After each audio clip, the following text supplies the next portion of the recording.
ಸನ್ಮಾನ್ಯ ಅಧ್ಯಕ್ಷರೇ, ಈಗ ಸನ್ಮಾನ್ಯ ಸದಸ್ಯರು 3 ವರ್ಷದಿಂದ ಮನೆಗಳು ಕೊಟ್ಟಿಲ್ಲ ಅಂತ ಅವ್ರ ಪ್ರಶ್ನೆನ ಕೇಳಿದ್ದಾರೆ. ಯಾರಿಗೂ 3 ವರ್ಷದಿಂದ ಮನೆಗಳು ಕೊಟ್ಟಿಲ್ಲ. ಕಾರಣ ಅಂದರೆ 2013 ಹಿಡ್ಕೊಂಡು 2018ವರೆಗೂ ಹಿಂದಿನ ಸರ್ಕಾರದಲ್ಲಿ ಸಿದ್ದರಾಮಯ್ಯ ಮುಖ್ಯಮಂತ್ರಿ ಇರುವಾಗ 14,56,000 ಮನೆಗಳು ಸ್ಯಾಂಕ್ಷನ್ ಮಾಡಿದರು. ಅದಾದಮೇಲೆ BJP ಮತ್ತು ಸಮ್ಮಿಶ್ರ ಸರ್ಕಾರದಲ್ಲಿ 5 ಲಕ್ಷ ಮನೆಗಳು ಸ್ಯಾಂಕ್ಷನ್ ಮಾಡಿದರು. ಒಟ್ಟಾಗಿ 19 ಲಕ್ಷಗಳು ಮನೆಗಳು 2018 ಹಿಡ್ಕೊಂಡು 2023ವರೆಗೂ ಸ್ಯಾಂಕ್ಷನ್ ಆಗಿತ್ತು. ನಮ್ಮ ಸರ್ಕಾರ ಮೊನ್ನೆ ಬಂದಾದ್ಮೇಲೆ ಆನ್ಗೋಯಿಂಗ್ ಕೆಲಸ ನಡೀತಾ ಇತ್ತು. 9.5 ಲಕ್ಷ ಆನ್ಗೋಯಿಂಗ್ ಮನೆಗಳು ನಡೀತಾ ಇತ್ತು ಕೆಲಸ. ಆ ಕಾರಣಕ್ಕೆ ಹೊಸ ಟಾರ್ಗೆಟ್ ಕೊಟ್ಟಿರಲಿಲ್ಲ. ನನ್ನ ಅವಧಿ ನಮ್ಮ ಸರ್ಕಾರ ಬಂದಾದ್ಮೇಲೆ ಕ್ಯಾನ್ಸಲೇಷನ್, ಯಾರು ಕೆಲಸಗಳು ಅನ್ಸ್ಟಾಪ್ ಮಾಡಿದ್ರು ಅವ್ರನ್ನ ಕ್ಯಾನ್ಸಲೇಷನ್ ಮಾಡಿ ಇಡೀ ರಾಜ್ಯಕ್ಕೆ 1,07,000ದಲ್ಲಿ ಯಾರ್ಯಾರು ಬೇಡಿಕೆ ಸಿಕ್ಕಾಪಟ್ಟೆ ಇದೆ. 20 ಲಕ್ಷ ಮೇಲೆ ಬೇಡಿಕೆ ಇದೆ. ಅದ್ರಲ್ಲಿ ಯಾರ್ಯಾರು ಬೇಡಿಕೆ ಇತ್ತು ಅವ್ರಿಗೆಲ್ಲ ನಾನು 1000 ಮನೆ, 200 ಮನೆ, 100 ಮನೆ ಹಂಗೆ ಕೊಟ್ಕೊಂಡು ಹೋಗಿದ್ದೀನಿ. ಕೋಲಾರ್ಗೆ ನೀವು ಮನವಿಯನ್ನು ಕೊಟ್ಟಿಲ್ಲ ಅಂತ ಈಗ ನನ್ನ ಗಮನಕ್ಕೆ ಬಂತು. ಮನೆಗಳು ಯಾವುದೂ ಇಲ್ಲಿ ಟಾರ್ಗೆಟ್ ಕೊಟ್ಟಿಲ್ಲ. ಈ ವರ್ಷ ಟಾರ್ಗೆಟ್ ಕೊಟ್ಟಿದ್ದಾರೆ ಸನ್ಮಾನ್ಯ ಅಧ್ಯಕ್ಷರೇ. ಈ ಬಾರಿ ಬಜೆಟಲ್ಲಿ 1 ಲಕ್ಷ ಟಾರ್ಗೆಟ್ ಕೊಟ್ಟಿದ್ದಾರೆ. ಅದರಲ್ಲೂ ಏನು 1,20,000 ಇತ್ತು ಸುನಿರಣ್ಣ, ಅದಕ್ಕೆ 2 ಲಕ್ಷ ಮಾಡಿದ್ದಾರೆ. SC ST 2 ಲಕ್ಷ ಏನಿತ್ತು 3 ಲಕ್ಷ ಮಾಡಿದ್ದಾರೆ. ಈಗಂದ್ರೆ 1,20,000ದಲ್ಲಿ ಏನೇನೂ ಮಾಡೋಕ್ಕೆ ಸಾಧ್ಯ ಆಗಲ್ಲ. ಆ ಕಾರಣಕ್ಕೆ ನಾನೇ ಮಾನ್ಯ ಮುಖ್ಯಮಂತ್ರಿಗಳು ತಾವು ಮನವಿ ಮಾಡಿ, ಸರ್ 1,20,000 ಏನು ಮಾಡೋಕ್ಕಾಗಲ್ಲ, ಅವ್ರು ಹೆಚ್ಚು ಮಾಡಬೇಕಂತ ಹೇಳ್ಬಿಟ್ಟು ಈ ಬಾರಿ ಹೆಚ್ಚು ಮಾಡಿದ್ದಾರೆ, ಟಾರ್ಗೆಟ್ ಕೊಟ್ಟಿದ್ದಾರೆ. ಆ ಟಾರ್ಗೆಟಲ್ಲಿ ಮನೆಯ ಸದಸ್ಯರು ಏನು ಕೇಳಿದ್ದಾರೆ, ಅವ್ರ ಬೇಡಿಕೆ ಏನು ಕೇಳಿದ್ದಾರೆ ಆ ಮನೆಗಳು ಮಾಡಿಕೊಡ್ತಾರೆ. ಅದ್ರ ಜೊತೆಲಿ ತಾವು ಬೆಳಗ್ಗೆ ನಾನು ಹೇಳ್ತೀನಿ, ಸುನೀಲ್ ಬಜೆಟ್ ಬಗ್ಗೆ ಮಾತಾಡುವಾಗ ಕಂಪ್ಲೀಟ್ ಮಾಡ್ತೀನಿ. ಆಮೇಲೆ 1 ನಿಮಿಷ ಅವರು ಎದ್ದಿದ್ರು ಅವ್ರಿಗೆ ಹೇಳ್ಬಿಡ್ತೀನಿ ನಾನು. ತಾವು ಬೆಳಗ್ಗೆ ಕೇಳಿದ್ರಿ ಆಮೇಲೆ ಮಾತಾಡಿ ಅಂತ ತಾವು ಹೇಳಿದ್ರಿ. ತಾವು ಬೆಳಗ್ಗೆ ಕೇಳಿದ್ರಿ ಆಸ್ಯ ಮನೆಗಳು 1 ಮನೆ ಕೊಟ್ಟಿಲ್ಲ ಅಂತ ತಾವು ಕೇಳಿದ್ರಿ. 2019 ಹಿಡ್ಕೊಂಡು 2023ವರೆಗೂ ತಾವು ಮಂತ್ರಿ ಆಗಿದ್ರಿ, ತಮ್ಮದೇ ಸರ್ಕಾರ ಇತ್ತು. ತಮ್ಮ ಸರ್ಕಾರದಲ್ಲೂ 1 ಮನೆನೂ ಸ್ಯಾಂಕ್ಷನ್ ಮಾಡಿಲ್ಲ. ಕಾರಣ ಅಂದರೆ ಹಿಂದಿನ ಸರ್ಕಾರನೇ ಸಿದ್ದರಾಮಯ್ಯ ಇರುವಾಗ ಮುಖ್ಯಮಂತ್ರಿ ಇರುವಾಗ ಆಶ್ರಯ ಮನೆಗಳು 47,613 ಮನೆಗಳು ಸ್ಯಾಂಕ್ಷನ್ ಮಾಡಿದ್ದು. 13, 14, 15, 16, 17 ಆದ್ಮೇಲೆ ಅದಾದಮೇಲೆ 1 ಮನೆನೂ ಸ್ಯಾಂಕ್ಷನ್ ಮಾಡಿಲ್ಲ, 1 ಮನೆನೂ ಕೊಡೋಕ್ಕೆ ಸಾಧ್ಯ ಆಗಿಲ್ಲ. ಕಾರಣ ಅಂದರೆ 1 ಮನೆ ಕಟ್ಟಬೇಕಾದ್ರೆ ಭಾಳ ಸತಿ ನಾನು ಹೇಳಿದ್ದೀನಿ, 7.5 ಲಕ್ಷ ರೂಪಾಯಿ ಕಾಸ್ಟ್ ಆಗ್ತದೆ. ಕೇಂದ್ರ ಸರ್ಕಾರದಿಂದ 1.5 ಲಕ್ಷ ಕೊಡ್ತಾರೆ, ರಾಜ್ಯ ಸರ್ಕಾರದಿಂದ 1,20,000 ಜನರಲ್ ಕೊಡ್ತಾರೆ, SC ST ಇದ್ರೆ 2 ಲಕ್ಷ ಕೊಡ್ತಾರೆ. ಬೆನಿಫಿಷರಿ 4.5 ಲಕ್ಷ ಕೊಡಬೇಕಾಗ್ತದೆ. ಆ ಕಾರಣಕ್ಕೆ ಎಲ್ಲ ಮನೆಗಳು ಅನ್ಕಂಪ್ಲೀಟ್ ಆಗಿತ್ತು. ಬೆನಿಫಿಷರಿ 2,100 ಕೋಟಿದಲ್ಲಿ ಬರೇ 100 ಕೋಟಿ ಕೊಟ್ಟಿದ್ರು. 5,000, 10,000, 20,000 ಮೇಲೆ ಕೊಡೋಕ್ಕಾಗಲ್ಲ. ಮನೆ ಮುಖ್ಯಮಂತ್ರಿಗಳು ಹೆಂಗ್ ಸ್ಲಮ್ ಹೊಡೆದು 1,80,253 ಮನೆಗಳು ಏನು ಇವತ್ತು ಸರ್ಕಾರ 4 ಲಕ್ಷ ನಾವೇ ಕೊಟ್ಟು ಒಪ್ಕೊಂಡು ಕಟ್ಕೊಡ್ತಾ ಇದ್ದೀವಿ ನಾವು. ಆ ಥರ ಆಶ್ರಯ ಮನೆಗಳಿಗೂ ಮಾಡಬೇಕಂತ ಮನೆ ಮುಖ್ಯಮಂತ್ರಿಗೆ ಮನವಿ ಇಟ್ಟಿದ್ದೀನಿ. ಮನೆ ಮುಖ್ಯಮಂತ್ರಿಗಳು 2-3 ಮೀಟಿಂಗ್ ಮಾಡಿ ಈ ಬಜೆಟಲ್ಲಿ ತರ ಕೇಳಿದ್ದಾರೆ. ಹಾಗಾಗಿ ಆ ಮನೆಗಳು ಅನ್ಕಂಪ್ಲೀಟ್ ಇದ್ದಿದ್ದಕ್ಕೆ ಅದಕ್ಕೂ ಟಾರ್ಗೆಟ್ ಕೊಟ್ಟಿಲ್ಲ.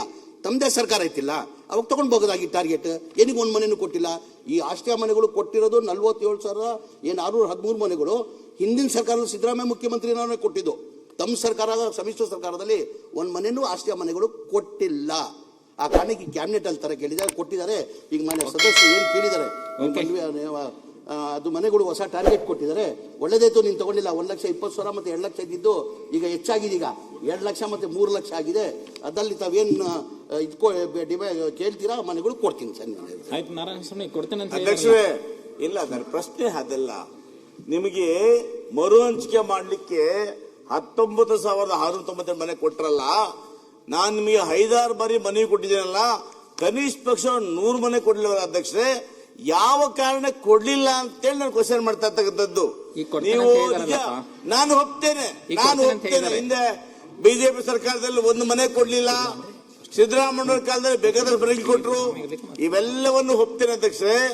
ತಾವು ನನಗೆ ನಾನು ಮನವಿ ಕೊಟ್ಟರು ಕೂಡ ನಿಮ್ಮ ಕೈಯಲ್ಲಿ 19,692 ಮನೆ ಇದ್ರು ಕೂಡ ಕನಿಷ್ಠ ಪಕ್ಷ ನನ್ನ ಜಿಲ್ಲೆಗೆ 100 ಮನೆಗಳು ಕೊಡ್ಲಿಲ್ವಲ್ಲ, ಯಾಕೆ? ಅದು ಈಗ ಸದಸ್ಯರಿಗೆ 100 ಮನೆ ಅಂತಾರಲ್ಲ, 500 ಮನೆ ಕೊಟ್ಟಿದ್ದಾರೆ, ಟಾರ್ಗೆಟ್ ಕೊಟ್ಟಿದ್ದಾರೆ. ಟಾರ್ಗೆಟ್ ಇರಲಿಲ್ಲ, ನಾನು ಒಪ್ಕೊಂತೀನಿ. ನಿಮಿಷ ನೀವು ಅವರು 19,000 ಮನೆಗಳನ್ನ ಮರು ಹಂಚಿಕೆ ಮಾಡಲಿಕ್ಕೆ ಕೊಟ್ಟಾಗ ಜಿಲ್ಲೆಗೆ 4 ಅಂತ ಹೇಳಿದಿರಿ. ನೀವು ಉತ್ತರದಲ್ಲಿ ಏನ್ ಹೇಳ್ತಾ ಇದೀರಿ? ಮರು ಹಂಚಿಕೆಯನ್ನ ನಾವು ಮಾಡ್ತಾ ಇದೀವಿ, ಸರ್ಕಾರ ಎಲ್ಲಿ ಬೇಡಿಕೆಗಳು ಬಂದಿದೆ ಅಂತ. ಮರು ಹಂಚಿಕೆಗೆ ಸರ್ಕಾರದ ಮಾನದಂಡ ಏನು? ಸರ್ಕಾರಕ್ಕೆ ಏನಾದ್ರು ಮಾನದಂಡ ಇರಬೇಕಲ್ಲ. ನಿಮ್ಮ ಸಚಿವರ ಡಿಸ್ಕಷನ್ ಆಗಲ್ಲ ಅದು. ಗ್ರಾಮ ಪಂಚಾಯತಿನಲ್ಲಿ ಅಲ್ಲಿ ಸೆಲೆಕ್ಷನ್ ಆಗಬೇಕು. ಮರು ಹಂಚಿಕೆ ಮಾಡಬೇಕಾದ್ರೆ ಸರ್ಕಾರ ಯಾವ ನಿಯಮಾವಳಿಗಳನ್ನು ಪಾಲಿಸಿದೆ, ಎಲ್ಲೆಲ್ಲಿಗೆ ಮರು ಹಂಚಿಕೆಗಳನ್ನ ಕೊಟ್ಟಿದ್ದೀರಿ ಅನ್ನೋದನ್ನ ಒಂದನ್ನು ಹೇಳಿ. ಎರಡನೇದು ನೀವೇ ಒಪ್ಕೊಂಡಿದ್ದೀರಿ, ಧನ್ಯವಾದ. 2013ರಿಂದ 18 ತನಕ ಏನೇನ್ ಮನೆ ಕೊಟ್ಟಿದ್ರು ಅದಕ್ಕೆ ದುಡ್ಡಿಟ್ಟಿಲ್ಲ ಅನ್ನುವ ಕಾರಣಕ್ಕೋಸ್ಕರ 18ರಿಂದ ದುಡ್ಡು ಇಡ್ಲಿಕ್ಕೆ ಶುರು ಮಾಡಿದ್ದು. ಅದನ್ನ ಸೋಮಣ್ಣ ಹಿಂದೆ ವಸತಿ ಸಚಿವರಾಗಿದ್ದಾಗ ಬಹಳ ದೊಡ್ಡ ಚರ್ಚೆ ಆಗಿತ್ತು. ನಿಮ್ಮ ಸಿದ್ದರಾಮಯ್ಯನವರು ಮುಖ್ಯಮಂತ್ರಿ ಆಗಿದ್ದಾಗ ಮನೆ ಸ್ಯಾಂಕ್ಷನ್ ಮಾಡಿದ್ರು, ದುಡ್ಡು ಇಡ್ಲಿಲ್ಲ. ಈಗ ನೀವೆಲ್ಲ ಹೇಳ್ತೀರಲ್ಲ ಹಿಂದಿನ ಸರ್ಕಾರದ ಬಾಕಿ ಅಂತ. 18ರಲ್ಲಿರುವಂತಹ ಬಾಕಿಯನ್ನ ನಮ್ಮ ಸರ್ಕಾರ ಬಂದಾಗ ತೀರಿಸ್ತಾ ಬಂದಿದ್ದು. ಈಗ ನಾವು ಕೇಳ್ತಾ ಇರೋದು, ಈಗ ನೀವು 1.5 ಲಕ್ಷ 1,20,000 ಇದ್ದಿದ್ದನ್ನ 2 ಲಕ್ಷ ಮಾಡ್ತೀರಿ ಅಂತ ಹೇಳಿದ್ರಿ. ಸ್ವಾಗತ. ಈಗ ನೀವು 1 ಲಕ್ಷ ಮನೆನ ಟಾರ್ಗೆಟ್ ಅಂತಂದ್ರೆ ಅದಕ್ಕೆ ಎಷ್ಟು ಅನುದಾನ ಇಟ್ಟಿದ್ರಿ, ಇದ್ರ ಕ್ರಿಯಾ ಯೋಜನೆನ ಯಾವಾಗ ತಗೋತೀರಿ, ಇದನ್ನ ಸ್ಪಷ್ಟ ಮಾಡಿ. ಈಗ ಹೊಸ ಟಾರ್ಗೆಟ್ ಅನ್ನ ಕೊಟ್ಟಿದ್ದಾರೆ. ಈಗ ಹಿಂದೆ ನಾನು ಹೇಳಿದೆ, ಹಿಂದಿನ ಸರ್ಕಾರದಲ್ಲೇ ನಾವು ಹೊಸ ಸರ್ಕಾರ ಬಂದಾದ್ಮೇಲೆ 9.5 ಲಕ್ಷ ಆನ್ ಗೋಯಿಂಗ್ ನಡೀತಾ ಇತ್ತು. ನಾವು ಆಲ್ರೆಡಿ ಕಂಪ್ಲೀಟ್ ಮಾಡಿ ಈಗ 2,80,000 ಮನೆಗಳನ್ನೇ ಪೆಂಡಿಂಗ್ ಇರೋದು. ಹೋದ ವರ್ಷ ನನ್ನ ಮನೆಗಳು ಇಲ್ಲ, ನೋಡ್ಕೊಳ್ಳಿ, ಚೆಕ್ ಮಾಡಿ, ನಾನು ಮಾಹಿತಿ ಕೊಡ್ತೀನಿ. ನಾನು ಮಾಹಿತಿ ಕೊಡ್ತೀನಿ. ತೋರಿಸಿ ನಾನು ಈಗ 9.5 ಲಕ್ಷ ಆದ್ಮೇಲೆ ಸನ್ಮಾನ್ಯ ಅಧ್ಯಕ್ಷರೇ, 9.5 ಲಕ್ಷ ಈಗ ನಾವು 6 ಮಾಡಿದ್ವಿ. ನಮ್ಮ ಸರ್ಕಾರ ಬಂದಾದ್ಮೇಲೆ ಆನ್ ಗೋಯಿಂಗ್ ಕೆಲಸ ನಡೀತಾ ಇತ್ತು. ಈಗಲೂ ಬಾಕಿ ಇದೆ, ಇಲ್ಲ ಅಂತ ಇಲ್ಲ. 2,80,000 ಮನೆಗಳು ಕೆಲಸ ನಡೀತಾ ಇದೆ. ಲೇಟೆಸ್ಟ್ ಹಾಗೂ ಇಂಟ್ರೆಸ್ಟಿಂಗ್ ಸುದ್ದಿಗಳಿಗಾಗಿ ಬಾಸ್ ಟಿವಿ ಕನ್ನಡ ಚಾನೆಲ್ನ ಸಬ್ಸ್ಕ್ರೈಬ್ ಮಾಡಿ.